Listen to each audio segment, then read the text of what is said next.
Bonjour et bienvenue sur cette vidéo, je suis Timothée, torréfacteur à Lauzance. Aujourd'hui, nous allons voir comment réussir son extraction sur broyeur automatique.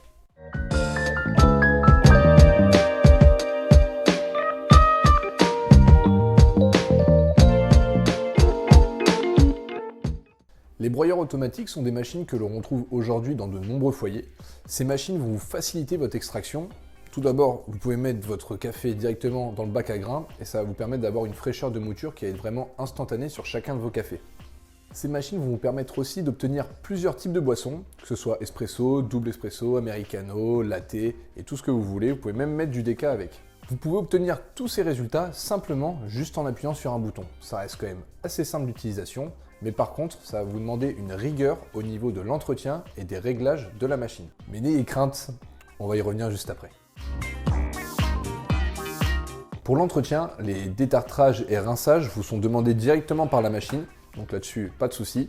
Par contre, il y a une chose que la machine ne vous demande pas de faire, mais qui est très important, voire même plus important encore, c'est de rincer la chambre d'extraction.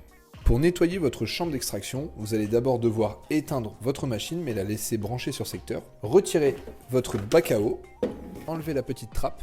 Vous pouvez ensuite directement récupérer votre chambre d'extraction en appuyant des deux côtés. Il vous suffit juste de la rincer à l'eau et de la laisser sécher. Pour réussir votre extraction, il y a plusieurs critères importants à respecter. Le premier, c'est l'eau. Je ne vous apprends rien si je vous dis que votre boisson est composée majoritairement d'eau.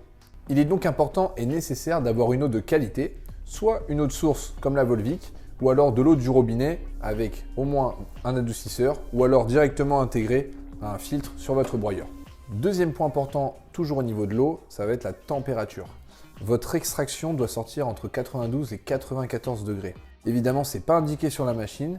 Par contre, pour vous donner une petite image, lorsque votre extraction sort, normalement la première gorgée tout de suite, elle doit être un petit peu compliquée, ça doit être vraiment très chaud.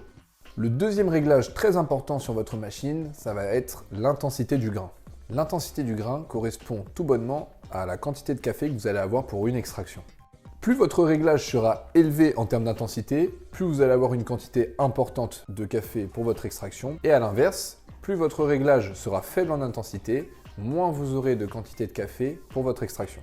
La quantité de café va donc varier en fonction des machines et du réglage que vous allez mettre, entre 6 à 9 grammes pour un café. Le troisième réglage important à maîtriser est la taille de votre mouture. Pour régler votre mouture, vous avez une petite molette qui se situe directement dans votre bac à grains. Les réglages sont situés entre 1 à 7 généralement pour des longuilles. Ça peut aller jusqu'à 10 pour d'autres machines, voire de 1 à 4. Tout dépend vraiment du modèle et de la marque que vous avez. Le chiffre 1 correspond à la taille de mouture la plus fine que vous allez pouvoir réaliser. Et à l'inverse, 7 correspond à la taille de mouture la plus grossière que vous allez pouvoir réaliser. Plus votre mouture sera fine, plus elle sera compacte et votre eau mettra beaucoup plus de temps à traverser le porte-filtre, ce qui va vous donner en tasse un résultat beaucoup plus intense en termes de corps et même d'arôme. A l'inverse, si votre mouture est trop grossière, l'eau va passer beaucoup plus rapidement à travers le porte-filtre, qui peut vous donner un résultat en tasse plutôt déséquilibré au niveau des saveurs, surtout des acidités, et un café peut-être beaucoup trop clair avec peu de corps. Les réglages standards pour la mouture après la fabrication ne sont pas toujours les mêmes entre les différents modèles d'une même marque. Nous vous conseillons pour un café équilibré de vous situer sur une mouture plutôt moyenne, donc par exemple autour de 3,5. Avec un exemple et une petite mise en situation, ça nous parlera un petit peu plus.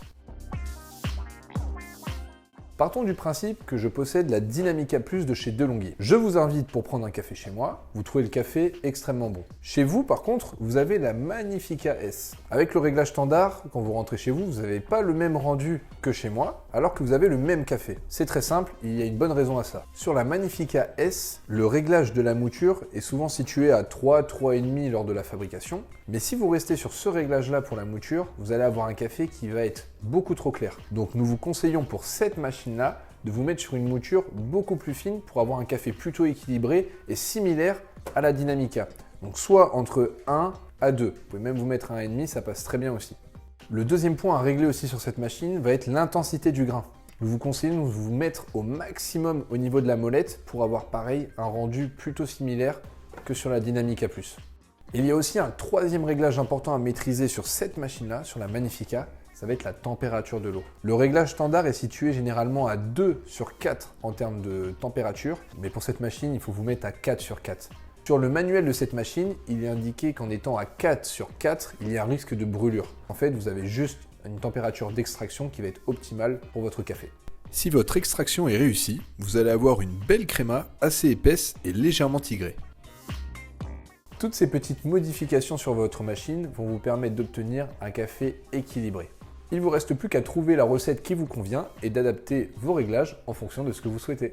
On espère que ce petit tutoriel vous aura plu. N'hésitez pas à nous suivre sur nos réseaux sociaux pour plus de tips et de conseils. Et je vous dis à très vite, à Lausanne.